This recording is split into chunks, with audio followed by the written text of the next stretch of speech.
Welcome to another episode of Femme Queen Crazy. Sexy. Cool. What's poppin', ladies? It's good. How y'all feeling? I'm on like a spin right now. I just got back from Germany. So I'm like, my mind is just, I didn't even go to sleep. I can't, yeah. Mm-hmm. We gonna wake you up. Wake it up, sis. And leave it to my pen. Y'all know what happened with that pen. She'll keep me alive. She's gonna keep me alive. That was the most funniest part. You saw? Because I was screaming watching it again. Like, oh my God. That was so Everyone funny. was gagging that I was gagging too. Like, It was the realization she said. Look at the camera like, yeah. I was like, wait a minute, what is going on? That was funny. That was a really fun episode. Yeah, It it really was. I had a was. good I time. enjoyed them. Yeah, it was really good. Okay. So what's up? So you just got, but they love you in Germany. You done been to Germany a few times. Yes, I should be going. Hopefully, I'm going. Oh, wait. Because we went to Berlin, and I feel like Berlin, it didn't set the good standard for Frankfurt. Ooh. Was Frankfurt Is the tea. So what it gave? And they said Frankfurt is the hood, but it's like, for me, it was just so much soul there for me. It was like just in the intentions behind people. I just love, it was just a vibe. The food was better. It was just a vibe to me. Nothing's wrong with Berlin, no shade at all.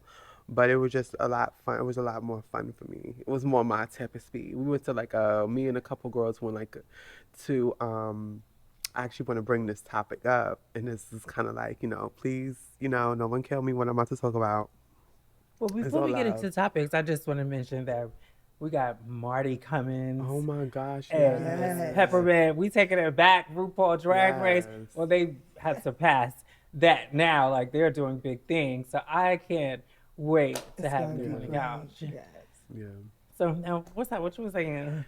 So I have this question. When do you think it's time to leave ballroom as a woman of trans experience? Ooh.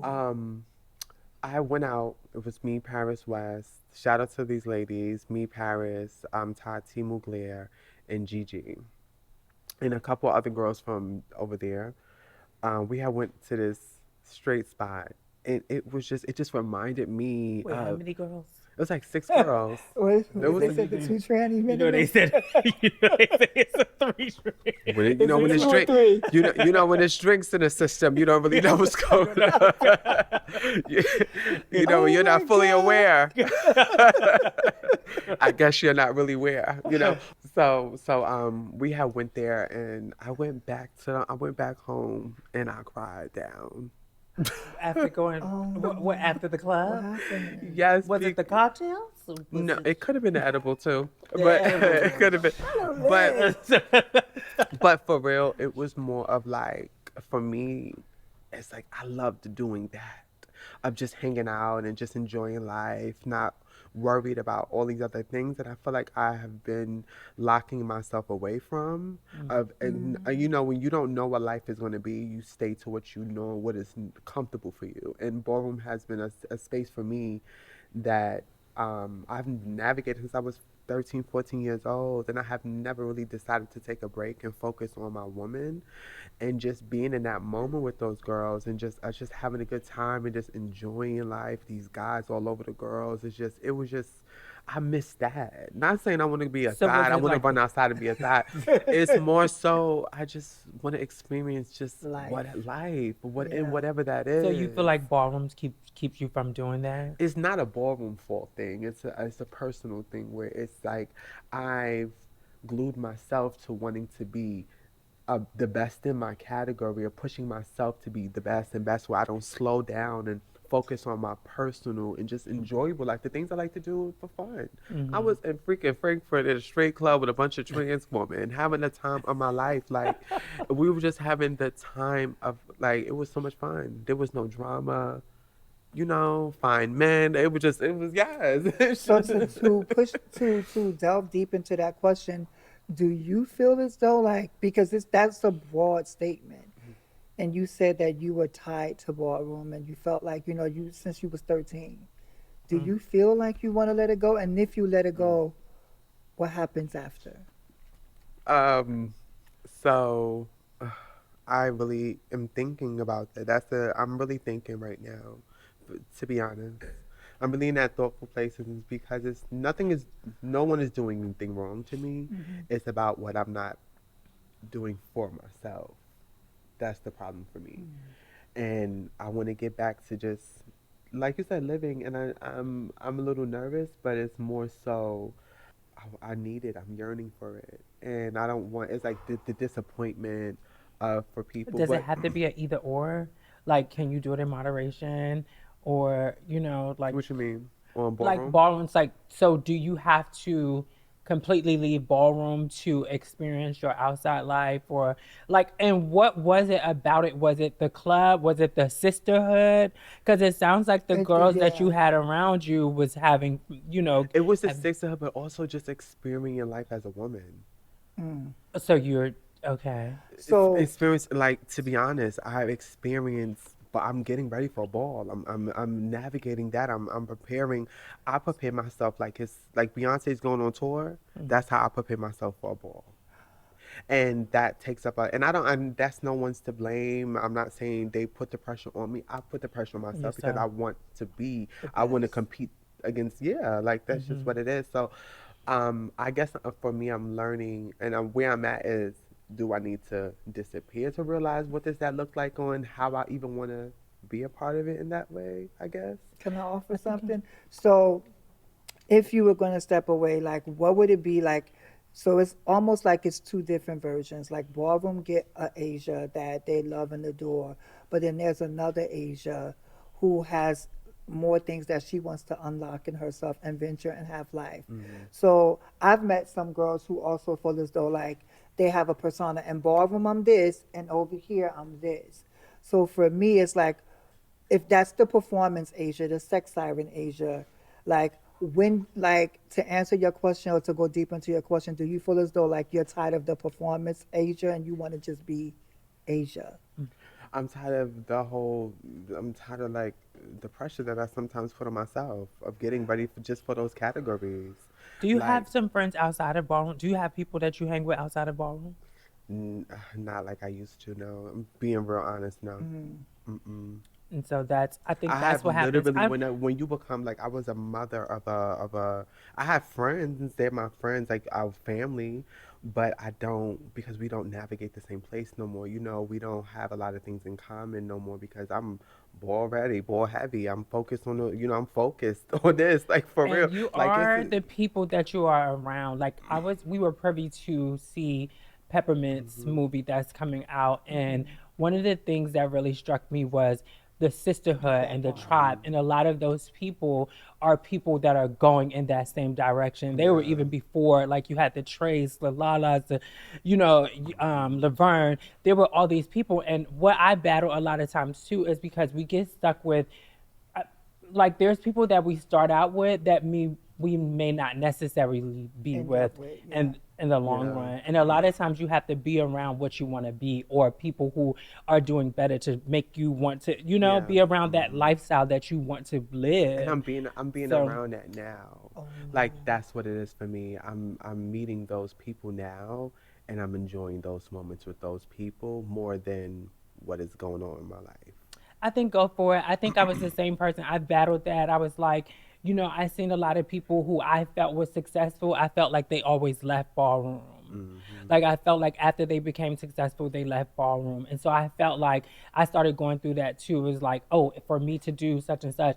But I think that's just an individual It is. basis it is, type and I of think like to person. separate from the performance, like, and not that Asia is a one, like she's a performer, but that's just a piece of who Asia is. She's an entertainer, she's an educator, she's a teacher.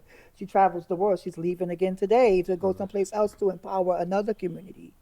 Those things are all pieces of Asia that Yeah. make up Asia, and I think that it does come a point like one woman that I speak to, like she said that she would rather give back to ballroom in other ways outside of just continuing to be on the floor, continuing to do that. There's other ways to pour into your culture, pour into your community, because your body of work speaks for itself.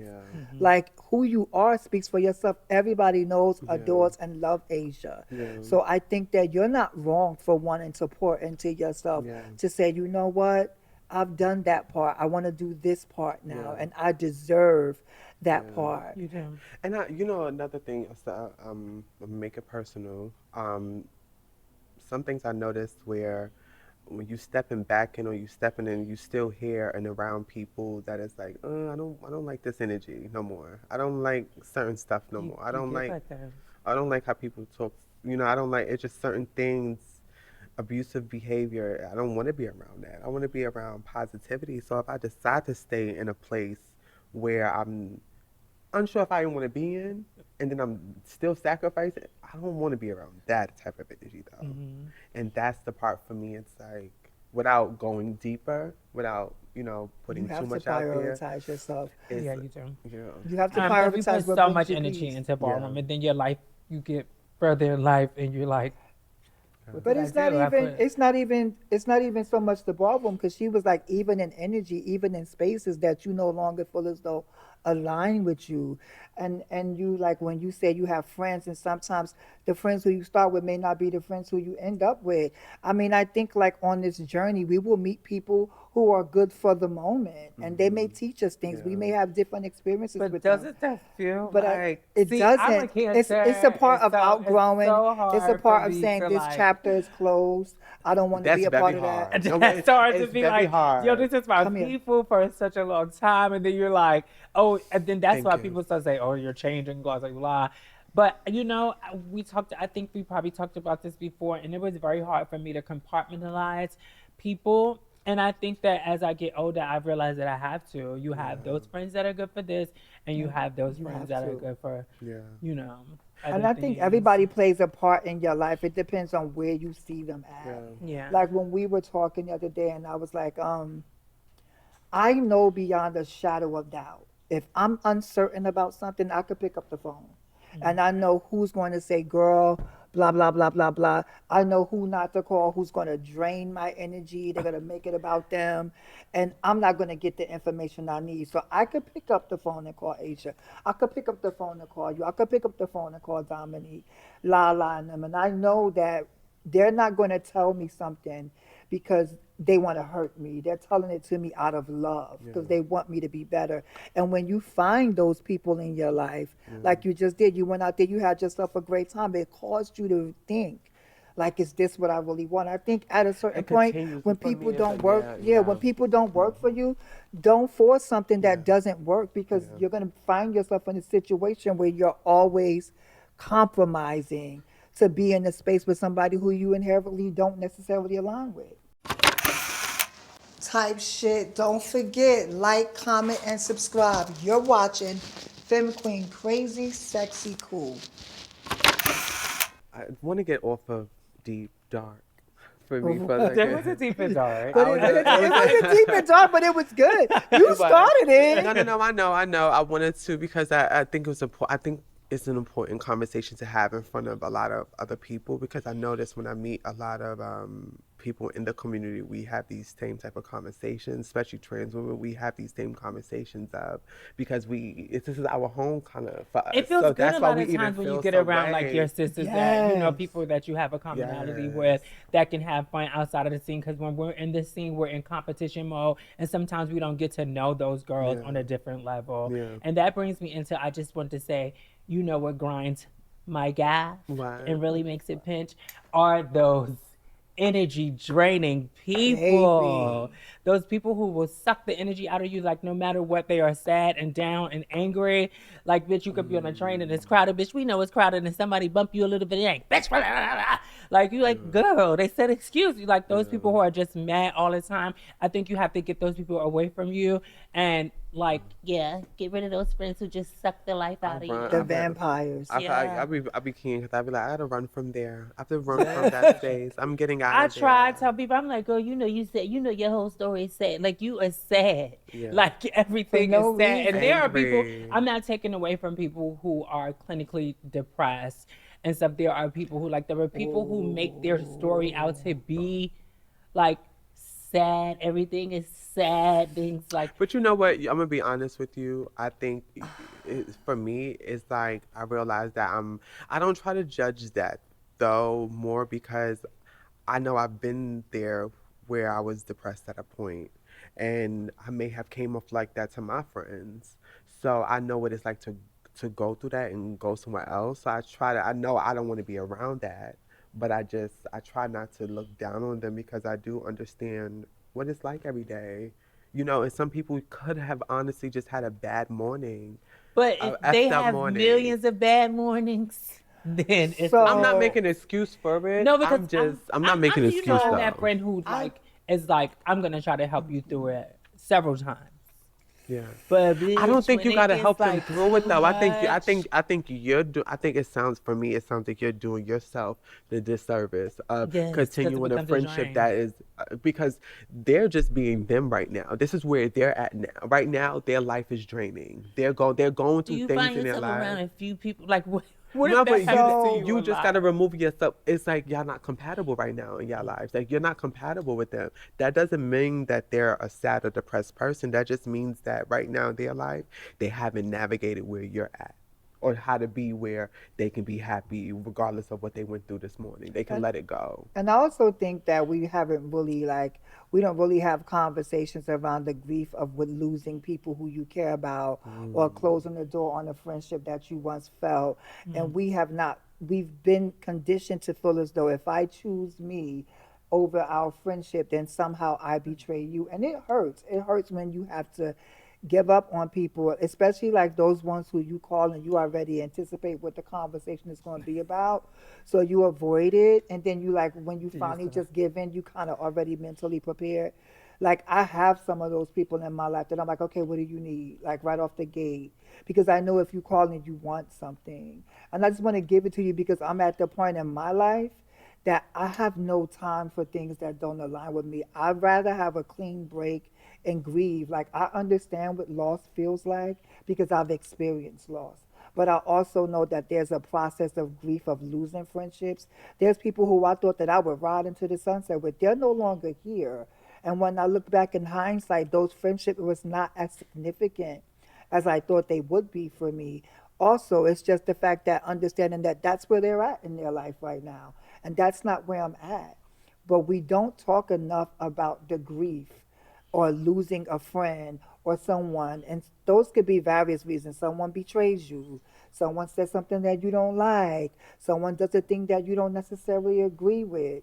My thing is when you say you do it again and again and again and again, at one point, do you stop? Because now you're enabling the behavior. And for me, you could say sorry 1,000 times. Change shows me that you're And sorry. that's where I'm at. So when you change, I can see the change, I can see the growth, then I know. It's almost like, and I get personal, like even when, when we have disagreements, and there are times when I'll be like, oh, I'm sorry, and then I'll come up with something else, and you'll be like, well, that's not really an apology, Tabytha, because you just gave an apology and took it back. And I think for me, it's like always having to be on a defense. Like, okay, well, you did that, but I did this. And if I'm wrong for this, you should apologize for that too. As when opposed you to just did it in the moment. right, Instead of instead of just saying, you know what, I apologize and move on. Because Defending. that begins the process of healing, right?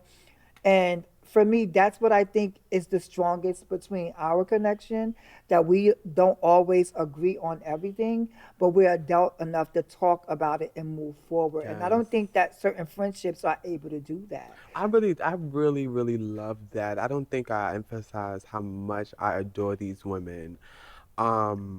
They have kind of shown me what it's like to be around people where y'all can have a good conversation. And it may not always agree a lot of the time. But baby, it's like we know how to resolve those moments so easily. It's not hard. It's like it's not like a girl. Because we love it's each been weeks. other. It's like I I think it's it. respect though. It is feels respect. it feels like they respect me, and because I Yes. respect them, it's like it just feels like that. But Yeah. I want to bring up this other, two more topics. I have this next one as far as Puff Diddy got sentenced to 4 years. How do you ladies feel about that? I don't know how I feel. I mean, Like, they do you didn't think give him that was? Do you think that was enough? Do you think I don't think I'm in the place to judge that. I think we have to put our faith in the judicial system, and they did what they did. Okay. I think that I don't know. I feel a couple of ways about it. So what do you feel? I don't know, really. I don't. I don't know.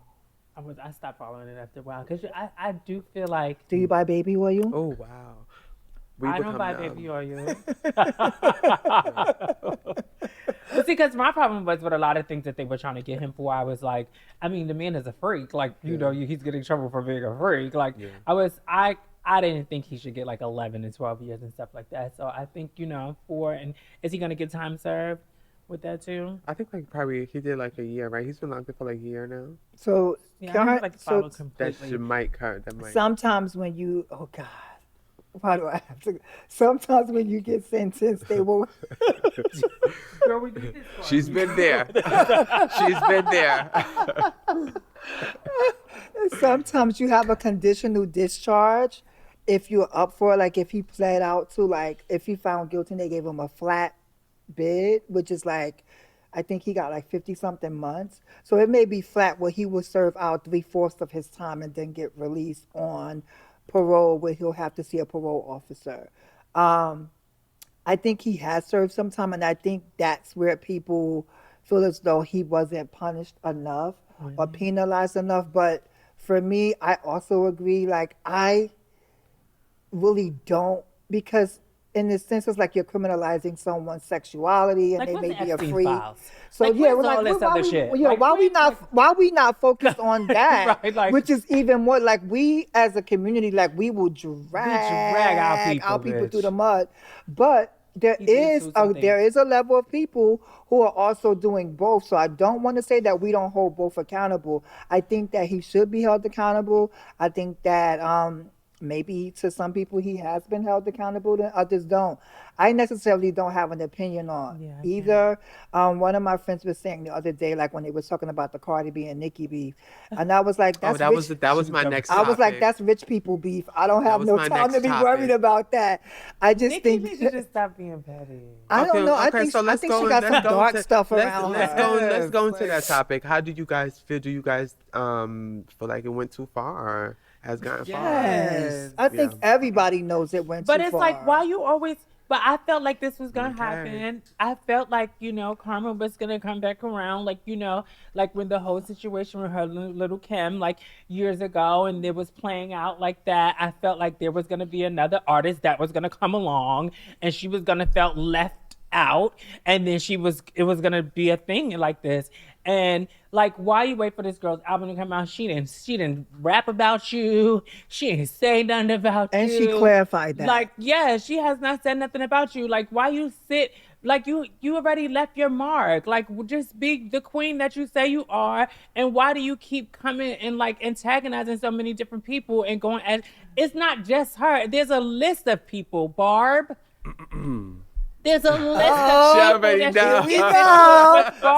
So let me say this. Yeah, let me go. Leave me the fuck alone, because I ain't arguing with her. Hold up. Because wait a minute. I'm gonna let her go. Let's be clear. We have a Barb on the couch. I'm about to duck. I hope y'all can bob and weave. Go ahead, sis. She don't play about Nicki. What I will say is that, again, I've been saying it constantly on the podcast, is the culture of violence, and we just clamor to it. Like, and these are really all distractions. Like, you could get caught up on that stuff if you want to. And it was a government shutdown at the same time. Like, nobody's talking about the government shutdown, how this man is trying to make coins in his image, and all these things that he's doing, or about him sending military into marginalized areas, and they got the slave patrol out snatching up our people. People have spent so much time talking about Nicki and Cardi, and at the end of the day, they'll be safe for a little while. it's us that we need to talk about those nuances of why this culture of hate makes it feel as though that these two beautiful women who are queens in their own right will go on a platform and talk about each other's children and carry on each other like that. But I digress. Go ahead, Barb. Girl. Here we go. Officially, I'm going to really give my opinion on this whole thing. And this to be the last time I think I would even be discussing that. So I'm going to start off by saying, okay, so if I looked at it how a lot of people look at it, for me personally, I'm never I can never tell a human, you threw a shoe at me. You violently tried to attack me. You would never know peace when it come to me. I can look at it like that. I can look at it like it's no shade. You have it in a way of, and that was okay. You came to a prestige event. Wasn't okay. It was, because y'all even just said you should get up and be over it. You should get over everything how you're feeling. You're telling an artist who actually is a talent artist who puts her money where her mouth is with her craft. I'm not taking anything away from Cardi B. I think she's a great influencer. I think she's a great influencer. What about, she not a rapper? I think she's a great rapper. Well, I thought you had to write to do that. She does write. Don't do that. We're not gonna keep saying Don't that. do that. Now, she doesn't write it all, but but a lot of them they write. A lot of them we got to move the goalposts to make people feel important. Like you shouldn't. Like we have to move the goalposts now. We have to say whatever every other people have 10 people, so she should have. But that's not the question that was posed to me. It was like, for me personally, I look at a certain group of people that if you are a rapper, I do expect you to write. That's how I respect that. I'm not taking anything away from her for that. Yes, you are. But name them. But name them. Who are the rappers that you consider rappers besides Nicki? And I know you're gonna say Nicki first. If you give me two, bow. As far as you mean girls or you mean girls? Name me three hot. Yeah, you mean girls? Remember, she was like, bow, gutsy. Oh yeah. Name me three rappers. I love Miss Doja. Doja's my girl right now. Okay. Doja is that is creative. That is someone who I love how creative she is and stuff like that. That's my girl. And I love Foxy Brown, of course. So those are my people when it comes to my favorite female rappers. But anyway, I do feel like they both got too deep and too dark on social media. I feel like if Who y'all started it? What you mean? Who started this situation? As far as who got on, who started with typing? Yeah, definitely. Nicki. Yeah, Nicki. Okay. Yeah, I can admit that. Oh, yeah, I can definitely. She said that, but again, that's why I said what I said. You tried to attack me, so there's no. You might never. For me, I know how to move. We gonna get it on right then and there. But see, because Cardi is a street girl, and she never runs from that. And so she's gonna match energy. I hate that she has to, you know what I'm saying, allow this to overshadow her accomplishments and things that she has going on. She's a really dark. She should, her team. I can't tell her what to do because, bitch, if somebody says something to one of us, I'm sure we probably gonna go back at them too. So girl. Right? That's what I'm saying. It's like if you decide to attack me, you throw a shoe at me, and then that was years ago, and there was something that started before that.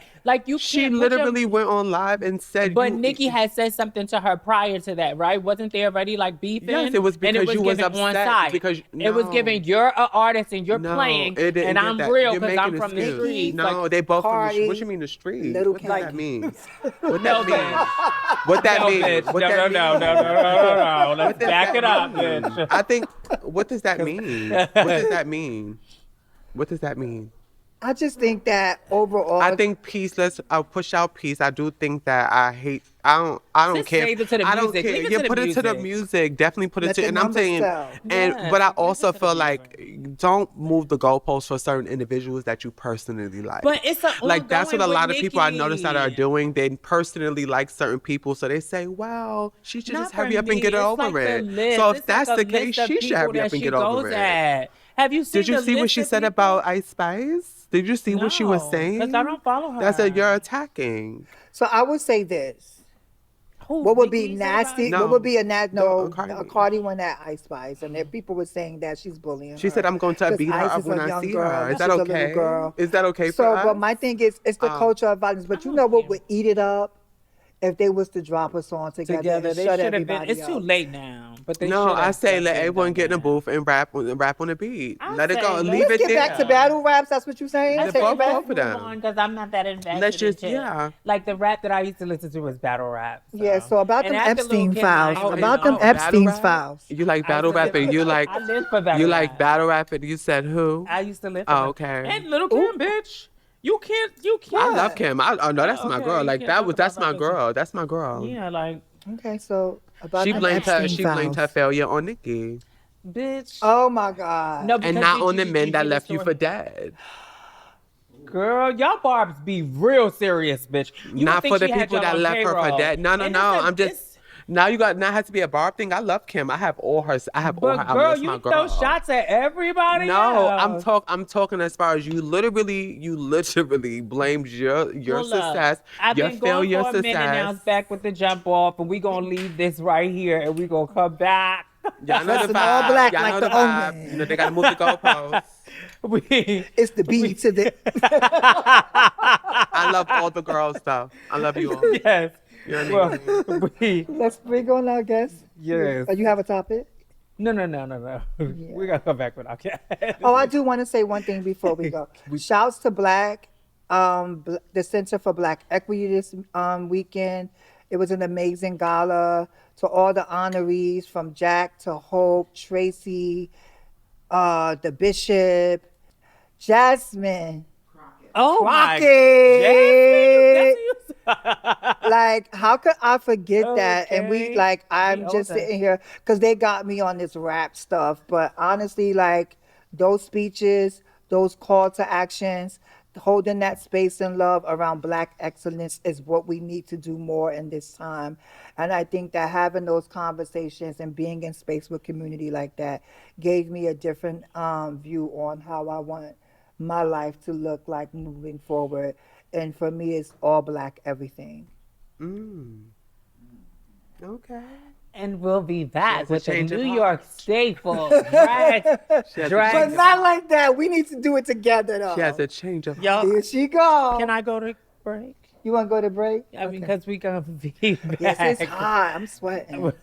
It was getting juicy. It was we'll getting be back fun. with Marti Gold They Cummings. got my wig slipping.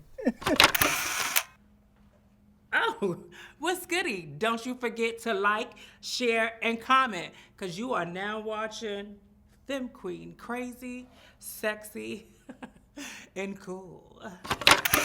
Welcome back. We have Miss Peppermint. And we also have Marti Gold Cummings. This motherfucking couch is iconic today. We have a lot of firsts going on. The first openly trans woman who originated a lead character on Broadway. Yes. We have the first non-binary who has run for office in New York. Oh. Like, we have the first trans woman on RuPaul's Drag Race. Out. Like, out. Yeah. Out. Yeah. The one that came out. Well, who was out? We gonna The talk one who about came in that. the door. We're gonna get into that. We're going to name some names. But we are so happy to have y'all here. It's so great to be here. I'm with excited. y'all. I was really chuckling. Oh, sorry. Go, bitch. I was chuckling. Team Cardi. It's okay. I love you. I was like, it's getting hot over here. And then Lil Kim entered the Lil' chat. Kim I was like, entered the oh chat. Oh, no. Lil' Kim. Everybody's catching strays. Honey. Y'all have me giggling. Oh. That's a good conversation. So And it's great to be here with y'all. welcome. Thank you. Yes, thank you. We're really happy to have you. I want to just start off here. We got to see your new movie that's coming out. And it was amazing. It was so inspiring for me. First of all, I just want to give you your props. I mean, I just said it, but I think thank you for opening doors for women like myself who now, like, since you were the first openly trans woman on Broadway, now other ones of us could walk through that door. And I cannot wait. I don't want y'all to change a thing. Yeah. I know. Okay. Yeah. Yeah, We'll keep it'll be going. out by then. But yeah, I was so excited when you came, and I was like, oh my God, that's Peppermint. Yes, girl. Yes, so thank you so much for that. So when I was speaking earlier, I was like, we talked about tribes, and Asia was talking about hanging with other people, and when I was watching your movie, I noticed that the people that you had around you were really like the girls of the girls. There was a lot of like, it was giving Laverne, it was giving Trace. It was like, how did you find your tribe? Like, how did that sisterhood even start? I mean, I've known in the short end of it through nightlife. It's how I met most of the girls. And I wasn't in the ballroom scene, but I was in the nightlife scene doing drag at the clubs since the 90s. And so the girls that I've known the longest, which are Laverne and Trace, because Trace and I used to work together doing makeup at MAC Cosmetics. But I met them mostly all through nightlife, and I've known them for so long. And I knew them pre-medical transition for myself. And we were all friends, but then I think the thing that really locked it in was once each person started their own journey, their own medical transition. And back then, it wasn't that long ago, but it was like more than 10 years ago for a lot of the girls. Well, almost 20 now, but there weren't a lot of resources. And so who are you gonna call to figure out what you're gonna take, what you're gonna do, what doctors do you use, what do they say? And so I think that was a lot of what got us together. We used to have tea time Tuesdays, which then we would do like on Sundays and Mondays, but whatever. And we would like go to have tea or get lunch or whatever, just get together every single week and talk about like, what is it that you're doing? What do you need help with? What are we doing? Just trying to support each other, because I don't think it was that easy to find many years ago. Like, sisterhood is easy to find if you find somebody that you could click with, but like, if you need something or if you just need advice and you're embarrassed to ask, or you're also in this position where you don't want to look like you don't have it together, if you don't already know what you don't know. And so that's how we got connected. And then we had a group of like 2 or 3 of us, and then slowly it added on, and we would bring younger girls in, Michaela J. Rodriguez, J. Knowles Tharrington, into the fold. I want to be a friend.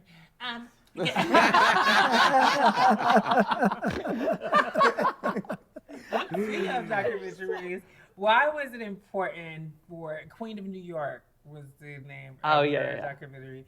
Why was it important for you to share your documentary with the world? When they, it's a journalistic perspective, so I had like no say in what story they were going to tell, which is really scary to be like, oh, okay, we'll see what happens. But when I saw the final cut, I saw it at the same time as everybody else when it premiered. They didn't show me ahead of time. I saw it with everyone else. So I was going in like, what story about the campaign or me or whatever is being told?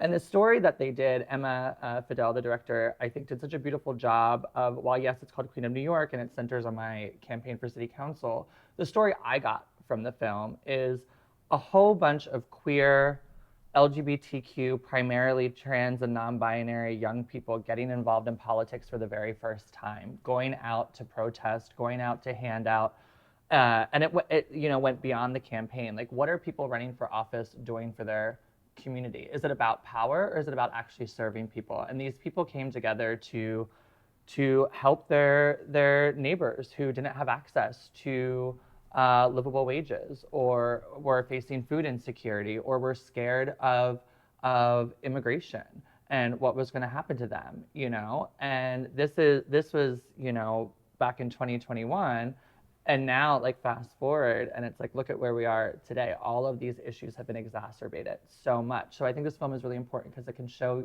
young people, not even just young people, anybody, that like your voice makes a difference, and if you use your voice, you can have great impact on community, And so I'm just really proud of the work that they did with the film, and I hope it inspires parents to like be more loving to their kids. Like there's 2 stories in the film. One about somebody like went up to my mom actually on election day and was like, oh my gosh, my kid met Marti on the street and came out to us that night at dinner. And I was like, what?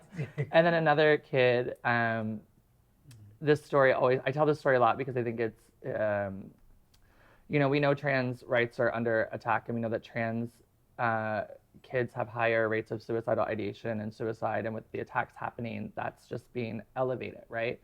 So we did it because it was a lot of the campaign was during the pandemic. We did a lot of Zoom work, like for our phone banks and stuff. And there was this one kid who was in a facility because their parents sent them there because they were trans, and they used their 1 hour of internet time a week to make phone calls with us. And they said that saved their life because that was the only time they got to be with queer people. And so that to me is what the campaign was about. And so I hope people watch the film and love their kids a little more. I do want to give you your flowers. I mean, Marti really, in addition to being, we've known each other a long time. Girl!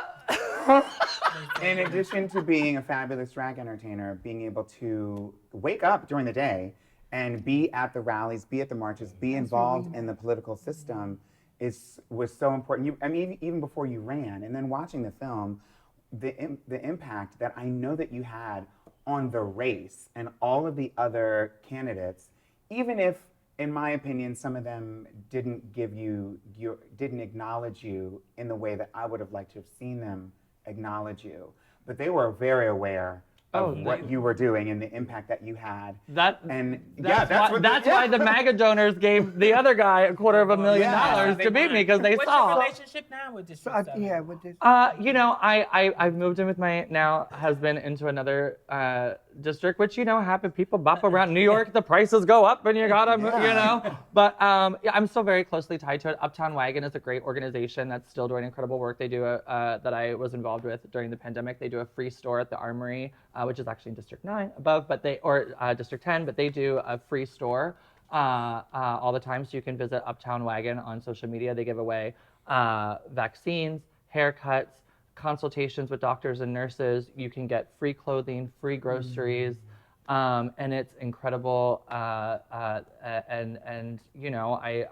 still connected with a lot of the local businesses. And there's somebody in the film who I'm talking a lot. Sorry. There's this one. Okay, so one of my favorite moments of my campaign. This is like a personal thing. So she's in the film for a little bit. She's 88 now, I think, but her name is Valda Barnes, and I met her on the street, and she wanted to get information on how to get her COVID vaccine. And so our campaign, we helped her or whatever. And then I was like, I really like Valda so much. I want to be friends with Valda. And so I keep in touch with Valda and, go to her house and help her with her tomatoes in her little backyard. And she's so sweet. And I love her because every time I post a new wig or something, she's like, you look gorgeous. And I'm like, thanks, Valda. Love you, Valda. So, question, how, there was a time in this administration where they were targeting drag and nightlife and was trying to get them out of, what was it, drags, reading, or what was it, reading to kids and stuff. How, in that time, how did you blend your politics and your drag together? What was that like for you? I never really stopped. I mean, I was lucky to come up in a time when I moved to New York City. It was in the late 90s. We were just coming off of the major impacts of the HIV epidemic. There were, queer visibility was starting to rise in a way that it hadn't. A lot of people, even in mainstream, especially in entertainment, were talking about being bi or being, not so much trans, but just queerness in general was becoming more tolerable, I guess is what they were doing. And so when I got to New York, I went right to the clubs. I went right into the bars. I worked a ton of all these places.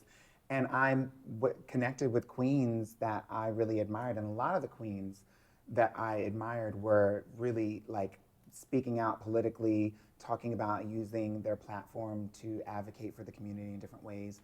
Marriage equality was getting ready to be one of the things that they were going to be talking about and marching about. And so I had some really great sort of mentors as drag entertainers that taught me that when you do drag, it's political, and you need to be speaking. The best way to do it is be speaking about the issues that impact everybody's life, but in an entertaining way. Then you get the best of both worlds, And so that just inspired me and put in my head, okay, I always need to be doing something that's going to help the community in some way. So that's how that was always my philosophy.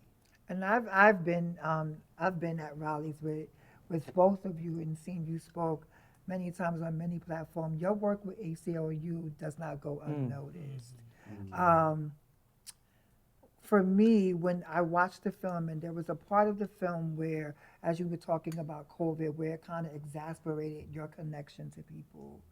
During that time and coming back out when I would say the world got off freeze and we were able to come back, how did that impact your run? How did that impact your connection to your audience? Or did it impact it at all?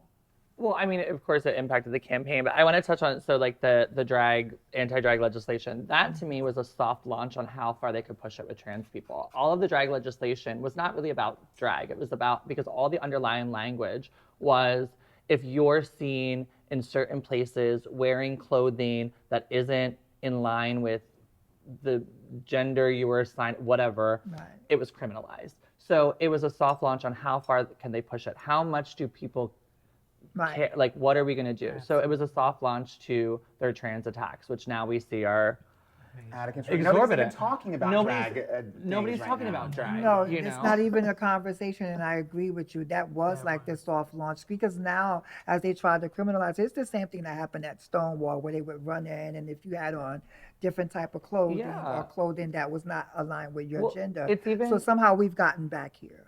It's even with like the ICE raids, right? Like it's a soft launch for martial law. So they're going in and doing this stuff. And now we saw in Chicago, this 2-year-old black girl who's handcuffed. So now they're going into not even people who are immigrants. They're going into black neighborhoods, So into immigrant was that neighborhoods. did that really happen at that, or was that picture from somewhere else?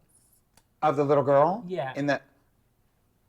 I don't know if it's verified, but I believe Joy that Reid posted it, so I believe. I believe that. I mean, we know that this is the thing. Most of the video footage that we saw, not to change the subject, but most of the video footage that we saw from that day was taken, and at least the initial video footage was taken by the ICE officers. That was them saying, "This is what we're doing to you." They literally have a whole campaign around it. They have a whole campaign. They have a whole campaign. But this is the thing, like, it's all soft launch. And then my thing, now, I told you I'm going to get canceled, so here we go. So people are like, what are we going to do? What are we going to do? And Hakeem Jeffries is, well, we just have to hope they do the right thing. And Chuck Schumer's like, well, we'll win in 2026. I wrote a letter. I don't give a fuck about your letter. I don't give a fuck about waiting until 2026, because in Texas they're gerrymandering. We can't in make Missouri, it. We won't make they're it till gerrymandering. 2026. They have elections in Russia, but they're rigged. Gerrymandering is rigging. So why are we sitting here being like, well, I guess we're just going to sit here and we're just going to sit on the steps of the Capitol. Fuck off and do your job.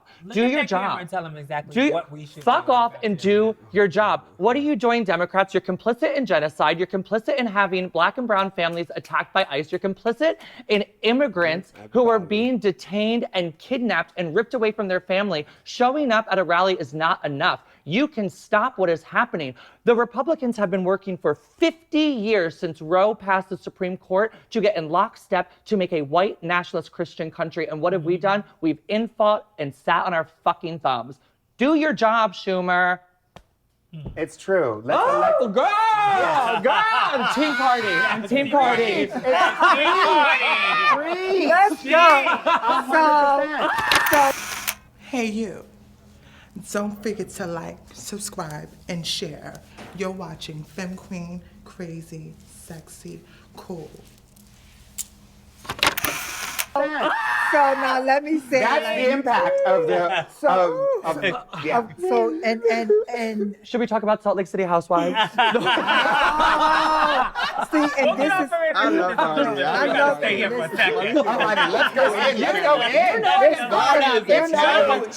And also these Republicans are shit because they're all breaking grinder, like at the thing. Like, girl, you're sucking dick. You're doing like y'all know Mike Johnson. You're sucking dick.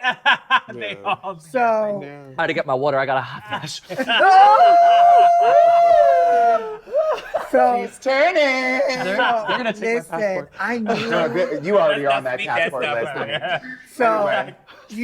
you said, oh, when you asked me to come on, was you sure? Fuck yeah, I was sure to have Yes. that on this time. I get really Because loud. these You know are- I get so No, This is because exactly- these, this is you what know we need. why? This is what we all need to Because get. as you said, like you had to blend your drag into politics, and being a drag is a political statement. Yes.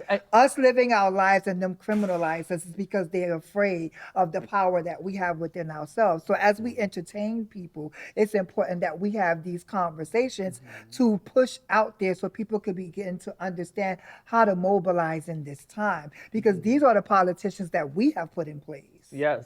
So we need to get back out when the election season is Vote coming for in Zoran. 2000. Well, you already know. Vote for Zoran. So we need to get out and we need to mobilize. But there's a dissonance, and I want to just keep it here for a minute on politics. What do we do to encourage people who have either been thought betrayed by politics or just bored of politics as a whole? What do Okay. we do? I think people who are feeling despondent and feeling disconnected, I understand. That is part of the plan. You know, the people that constructed Project 2025, Kevin, can't remember his last name. Kevin Nazi. Yeah, he studied. You know, he's a doctor. His PhD is in African American studies. He understood the resistance to all of the attacks that the Black community and African American people have had in regards to resisting oppression over the past 50, 100 years. That is how he and the people around him constructed Project 2025 to understand that what they're doing when they start with the immigrants and they say they're criminals, and then they get people who are like legally immigrants, and then they just move it on up the line, and now that's where we are today. And so I think we need to think of people, our politicians and our elected officials. We have to remember that these are not just people that we go push one button and then they make life better for us. We have to hold them accountable. Like they work for us, and they're not going to come to us and ask us, what do you want us to do? We just have to constantly be like, you're not doing it right, change how you're doing it, or you're out. And that's what we need to be. That's the message that we need to have to Democrats, is if you are on the left, and I want people to get a big understanding, learn your definitions, because they stripped the education about civics from schools, so that 10, 20, 30, 40, 50 years later, we don't know what fascism is. Define it. We don't know what authoritarianism is. Define it. We don't understand how the political system works. We are allowing things like gerrymandering and money in politics to completely shift the conversation to the right. And then the people that we would have wanted to spend all their time running around listening to Liz Cheney and worried about how we're going to attract more Republicans into the left, which is never going to happen. Like trying to out-Republican a Republican is never going to happen. And so then we end up with potentially historic candidates running around with Liz Cheney and the daughters of war criminals and not listening to your base. Your base is telling you what we need. We are concerned with housing, with money, with our jobs. We're concerned with where we're going to get our food from. And these are things that Republican, Democrat, and everybody alike are concerned with. Say that. So we have to stop focusing on, I don't want to say stop focusing on identity politics, because they were using that as a diversion. I won't say distraction, because it is an important issue for us. The needs of people who are undocumented, the needs of people who are immigrants, the needs of trans people, queer people are so important. But ultimately, the needs that we have, what we're trying to get, access to medical care, access to housing, things like that, the stuff that we're disenfranchised from is what everybody needs. And so that is what we have to focus on. And unfortunately, our elected officials, even the Democrat ones, have been paid to ignore that and coalesce and court and flirt with And capitulate. and to capitulate. kiss in the ring. Yeah. To kiss in the ring. Some of our liberals, too, who we thought that would stand Yeah. with us. Learn the difference between the liberal and the left. Have also Yeah. begun to capitulate towards Donald Trump. That's what the liberal once job they start to is. feel the pressure, like in our schools, like certain colleges have now removed certain things like, because they are "Oh." afraid of Yeah. losing federal funding. I know, like in this city, we have a lot of protections. We have one of the nation's most largest, robust human rights protections. However, what we're seeing happen targeting in other spaces, it won't be long before it comes here. So my thing is, it's not about me being fearful because I know that we can get past this. Our stories and our civic engagements, that's something that was lost on a whole generation, which is why it's important that we begin to tell our own stories to our next generation so they will stay informed. I said something around when they were talking about the school, let's get back to homeschooling. Let's bring our kids inside at times because sometimes there is harm. Like we have schools specifically for trans and queer youth so they can go to get their education. Those systems was in place because there's systems that are in place to stop us from understanding these things. That's why it's important. Thank you for the work that you do. Thank you for the work that you do. But we're going to get off politics because I don't want y'all to read. I want to ask them a question, not kind of in politics, but for girls that are watching, for the trans community, what do you think we can do as a community to be ready for stuff that is about to happen? I'll answer Do that. what we've always done. Will you answer first, Tabytha? Thank you. Yeah. But I think I've always said it, so you go. I think we have to do what we've always done. We have understood sisterhood and community in a way that other people outside of our communities have never understood it. We've been able to actualize things and build our own things. If they didn't have it for us, we made it ourselves.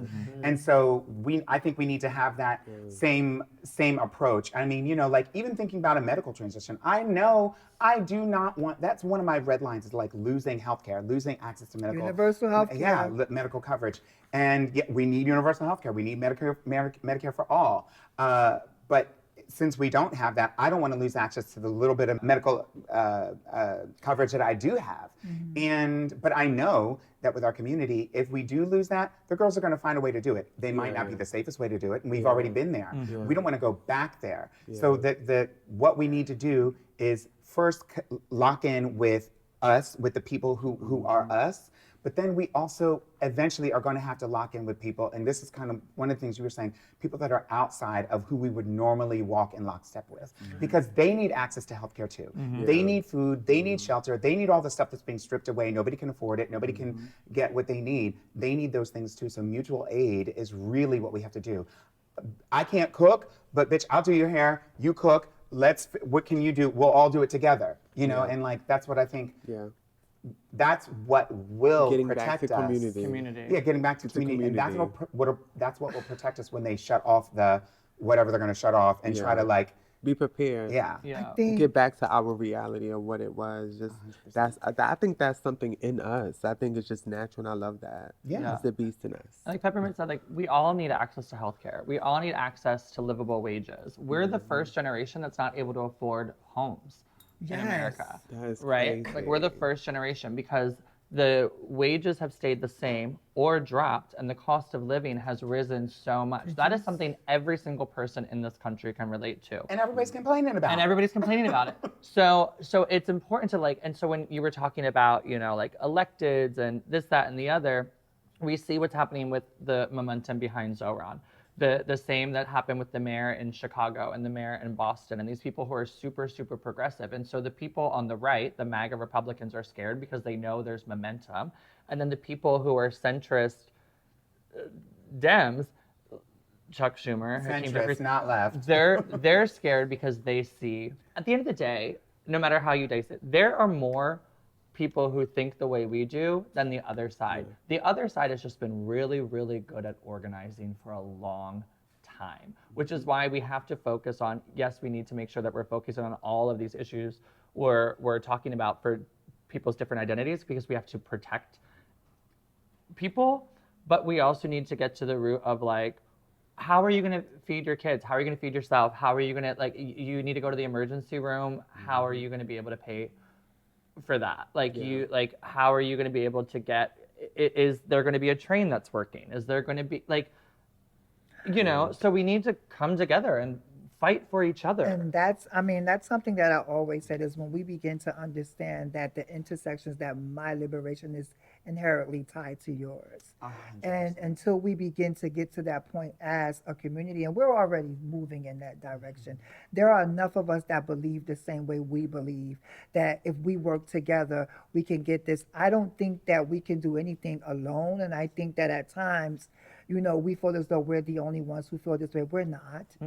And we need to actually begin to build those networkings and get back to the basic of coalition building, policing ourselves, making sure that these people are not coming into our neighborhoods, coming together. I always say, like, there were extremes that people are afraid of to be radical, but I think in certain cases, and I believe in most cases more often than not, especially what we see what they're doing in Chicago, we need to be radicalizing like a motherfucker. But I don't think and it's we need radical to but want I also, these things. but they tell us it's radical. Right. so I agree, Right. right? You know what I mean? Yeah. But no, I want to use language that is most common. Like Yeah, no, people will say I radical, feel you, girl. right? Because I feel as though this is what we're supposed to do inherently, is protect our own. And I know that my liberation is tied to everyone in this couch.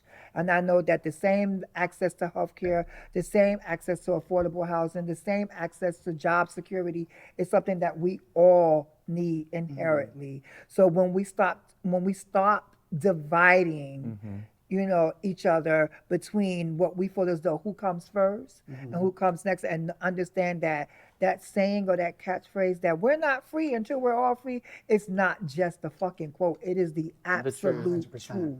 Yeah, we're all in this together. Yeah. We're all in this together. And so our friend Bob, the drag queen, did a video several months ago about talking about like non-binary like identity and like how Bob passes like in the world as like a cis man or whatever. And so Bob and I had like a great conversation on the phone about it. And then I, in my Pride speech, talked about it. And I think it's really important for me to talk about how in America, like I'm white, clearly, right? For real? In America, what? What? You non-black? But like, okay, so in America, so I have amazing parents, super liberal, whatever. But in America, you can be the most liberal white person, and you were taught from the time you can walk and talk, consciously or subconsciously, by how society is, you were taught white supremacy and how to uphold the values of white supremacy. So I identify as non-binary. I truly, in my heart and soul, do not believe I am male or female, but I also know that when I'm not in drag, I'm sitting here right now, the world looks at me as a white, cis man. So what are the people who look like me doing to protect the marginalized people who don't have that voice and have that power? What are people who look like me doing to protect that little girl in Chicago who was handcuffed because she's black? What are people who look like me doing to protect trans people and immigrants who are being detained? Who are the people who are at the courthouses getting ICE off the streets? And so I think it's really important, if you have the privilege and you're not using it, then you're complicit. Thank you. And it's not always easy to do. It's like, it can be really fucking scary. But like, if you're not doing it, then you know, and I think and I'm gonna talk to the gays from Fire Island and all those Who places. raised that Charlie Kirk flag. Which listen, I love Fire Island. I dip up into the meat rack when I need to.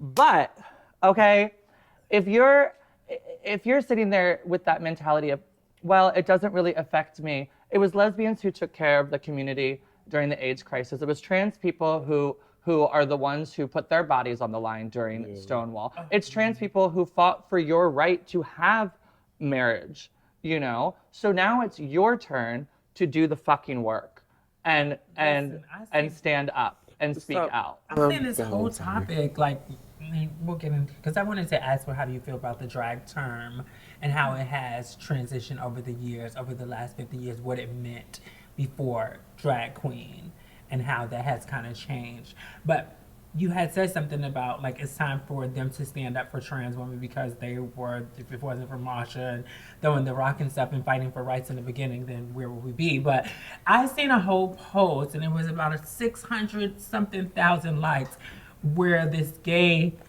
guy was talking about divorcing. Don't get me started.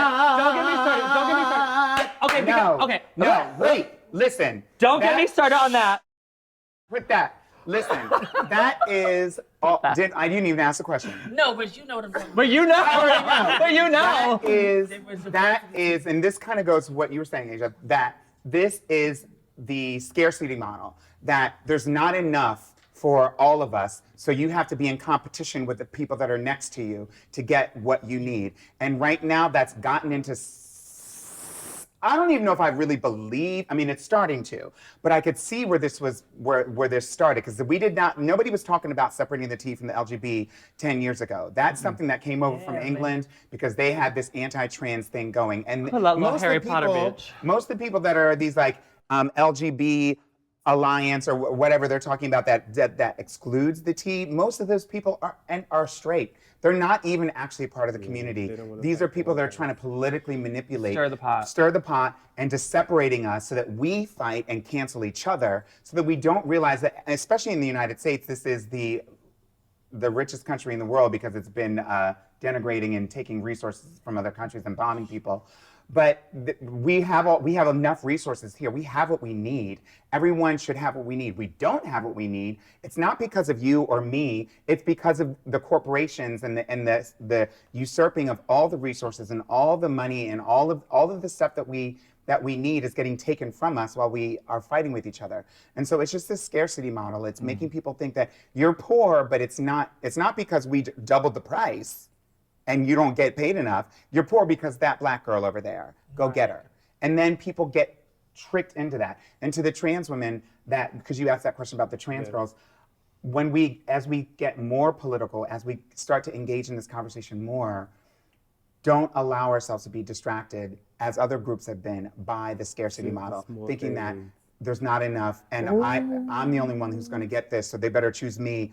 We have to just know that there is enough for us. We have what we need. If all the lights go out, if Amazon shuts down tomorrow, we will still have what we need. We have food. We can hunt. I know that sounds wild, but we can do what we need.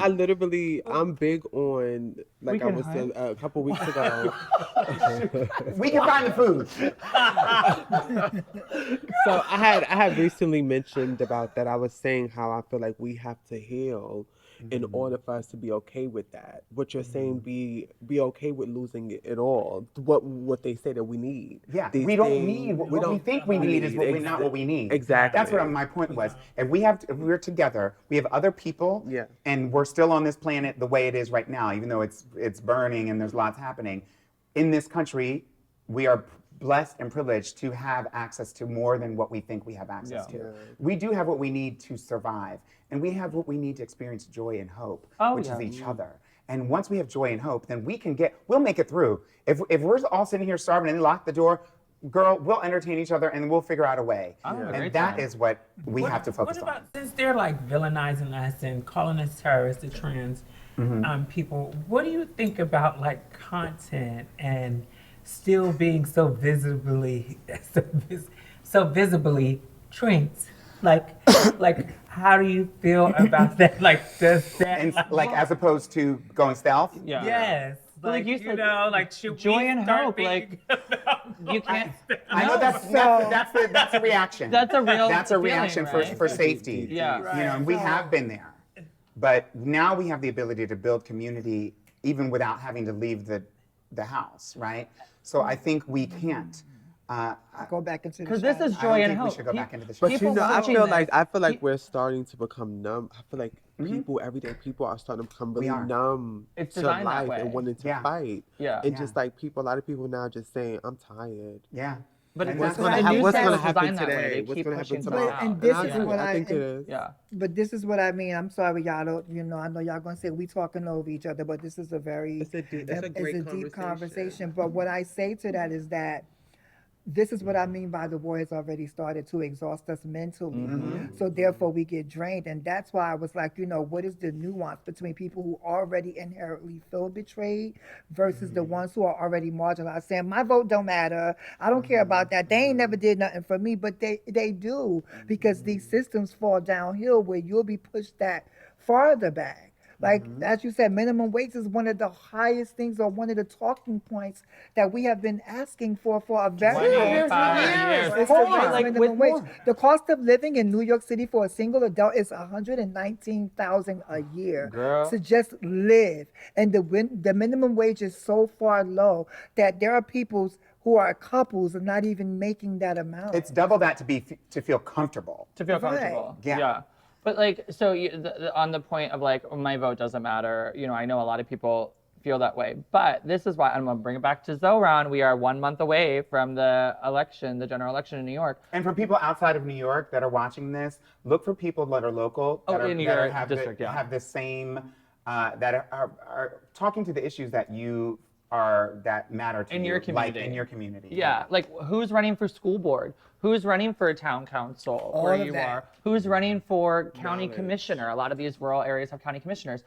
Those local elections can help alter in many ways what is happening on the federal level. It won't fix everything, but if you have enough, like the governor of Illinois is like throwing down, you know? So those city, county, school board, state level elections can really help to shift. And you're looking at like the West Coast and the East Coast states are like banding together for healthcare stuff, which is like crazy, but like it feels like multiple countries in one. But like if you are electing people in that in those local levels, they can do that to help combat whatever this fascist bullshit is. So you I know? know that you have to go soon, so I want to ask this question so we can. See? It's because my dogs that are out. He's got a pee pad. We can talk for just 5 more minutes. Wait, let me say one thing. On that, on the local elections, let me tell you real quick. Yeah, the dog be all right. You all right, Muffy? I went with a friend to a New York City school board meeting here in Brooklyn, and I don't have no kids, so I don't usually go to school board meetings at all. But I went, and they're like, "Oh, we're gonna speak up for the community, blah blah blah blah blah, for trans folks." And I was very surprised to see that on the school board here in Brooklyn, there were 2 Moms for Liberty members, who is a notorious group that's very anti-trans, that's very conservative to say the least. And they were on the school board, not even living in New York. No kids in the school system here, but they're making decisions with how trans people, and they got on the school board to poison the well and make things more difficult for parents of trans students and trans students in the schools, to make sure that all this stuff that's happening now and the conversations and fights that are happening now with regards to making sure that trans kids can't be on the sports teams and can't be in the bathrooms and all this stuff that we're seeing starting to happen in New York City school system is because people are getting on the school board that we're not paying attention. Nobody knows who's on the school board. Let's be serious. Find out, because that's who's getting on the school board. Because they know if we get the money is a federal question, but what we do with that money is a local question. And we elect the people to do that. And if we're not going to do it, somebody else will make that decision, because the money's coming.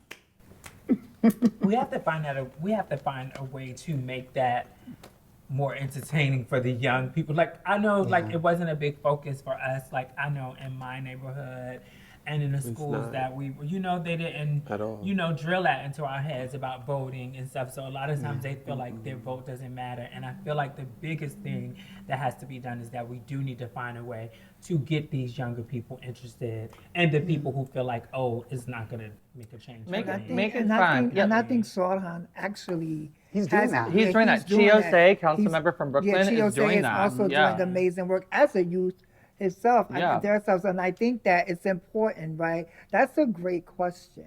How do we begin to go into schools to let these babies know about the importance of civic engagement? Yeah. Like those phone blasts to your peoples, like all those layers. There's so many ways to get involved. Maybe you're not a person who wants to go to a rally. You can do a phone blast. You can call your local There's many ways to get and involved. make your What comments. about Big There's Brother, ways. like opportunities like that? I feel like being more The Bronx Borough president has Like a mentor program? Like Yeah. getting Just to have know to people, teach because people I think that a lot of times people, especially youth, they don't want to hear that. Yeah. When I was in class, and then they came in to talk about voting, we looked away and got into a conversation, because to us in that moment, and it's sad to say this, but it seemed boring, because we didn't honestly think, and this is realistically what was happening, like sometimes we don't even care. Because can we actually do something? But when you get older, you start to realize it is, and you're lacking knowledge. You're lacking knowledge. But when you mentor, These times, And then anything Yeah. out of these times, I think are going to encourage people to get out To there. talk more. I think so. I hope so. I think so. It's giving hope. So You're even seeing more people. I mean, before there was never people speaking up for us. Yeah.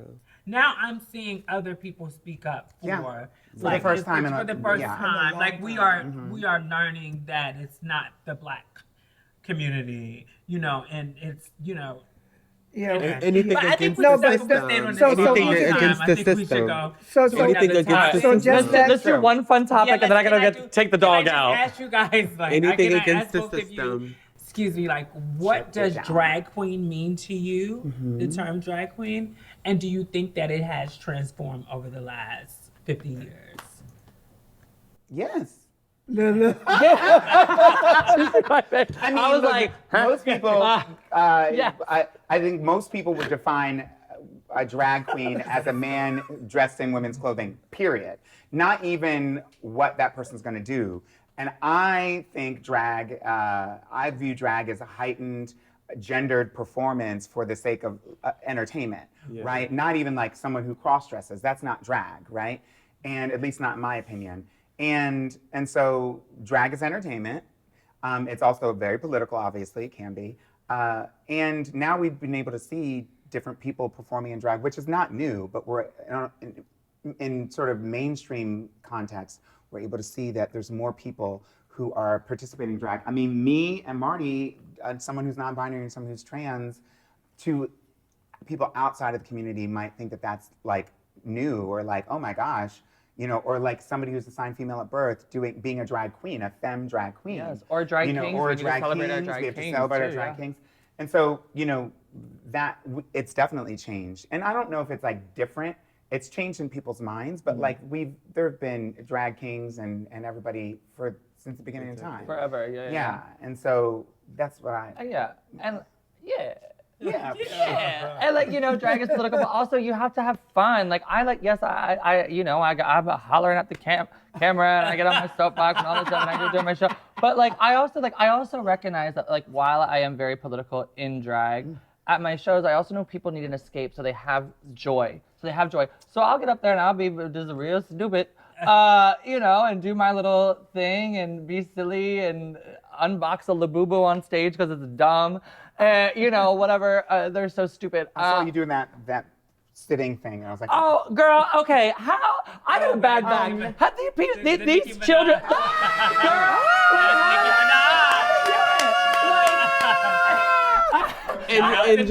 And shout out to the bar. I told you they be secretly bars. They be secretly bars on the internet. Oh my God. Yeah, we gotta keep up. Yeah, we gotta keep up. So what I will say is I'm glad that you talked about joy, because joy is an active move of resistance. And during these times, we need to find moments of joy. Yes. Because joy is also a political resistance. Joy is an act of resistance, and I think that it's important that we find time to have joy. This goddamn pink glass brings me joy. I looked in her eyes and this glass is pink. So Marti, since you're here and you're fun, do you think we can get you to have fun with the gold bowl? The what? The gold bowl. What am I doing? You gotta pick three questions out the gold bowl. Okay. Is it? I don't know what they are. It's under the table. And if you don't decide to answer, I'll of answer. course I don't you. give a shit. Bitch, let's go in. Wait. Now Well, I'm nervous yours now is that I not said yet. that. You're staying. And we'll be back with part 2. We're going to finish it out. My girl, Peppermint. Stay tuned for part 2. Don't forget.